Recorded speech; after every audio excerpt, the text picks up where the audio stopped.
Oh, should have opened her eyes.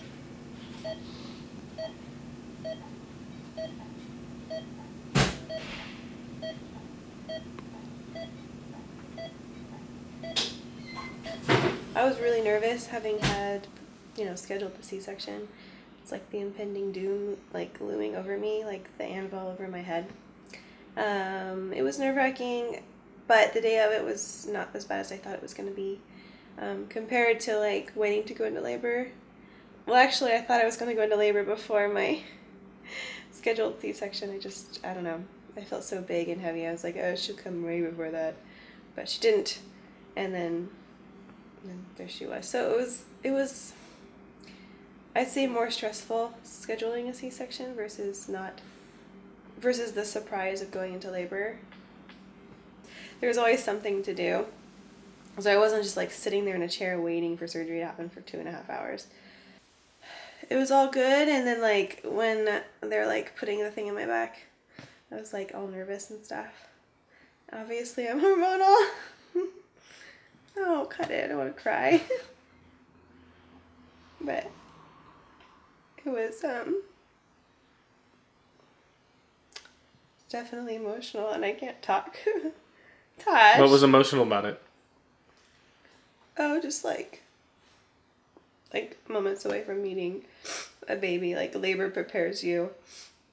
You're going through the pains and stuff, and then this is different. It's kind of like we're gonna cut you open and give you your baby, and then it's just like quicker, I guess. You don't have time to prepare. The anesthesiologist told me like, oh, you'll be numb really quickly, so we'll need you to like lay down. She wasn't kidding. Like my legs were just numbed like that, and I had to like lay down. So they must have been like moving things and talking about it. I was like, did they start? They're like, oh yeah, we cut into you already. I was like, when they pulled her out, they're like, oh my gosh, she's huge. And she ended up weighing 10 pounds and 4 ounces. So she was a biggin. Like I knew she might be in the 9-pound category, but 10 pounds, whoa, that's crazy. And so when they hauled her up over the thing, she was so like huge and rolly, and it was quite impressive. I was laughing when they said 10 pounds, 4 ounces. I was like, oh my gosh, seriously? That's just ridiculous.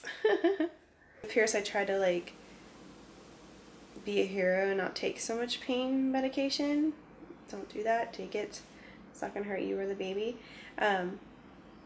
So like pain management and having had 2 before, I don't know, maybe it's just a combination of things that has helped the recovery. I think we only stayed in the hospital for 2 days, so it was not so bad at all. So I'm hoping I can recover fast because I do have other kids. I guess you just adjust to things. That's what you do as a person in situations.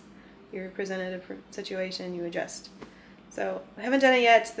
The grandparents still have the kids, and that'll be interesting when they're all with us all the time. So Pierce and Reagan met Fiona in the hospital, and they love her. Pierce is a little bit weird, but he still wants to be around her, and Reagan's like, baby heaven. She's loving Fiona. So, I don't know, I guess we'll see. They'll learn, they'll adjust too, and we'll get along okay.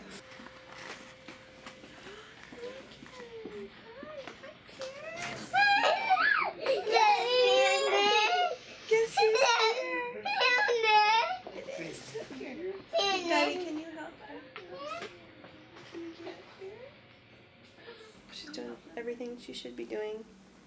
She sleeps during the day and is partying at night. That's everything a newborn does.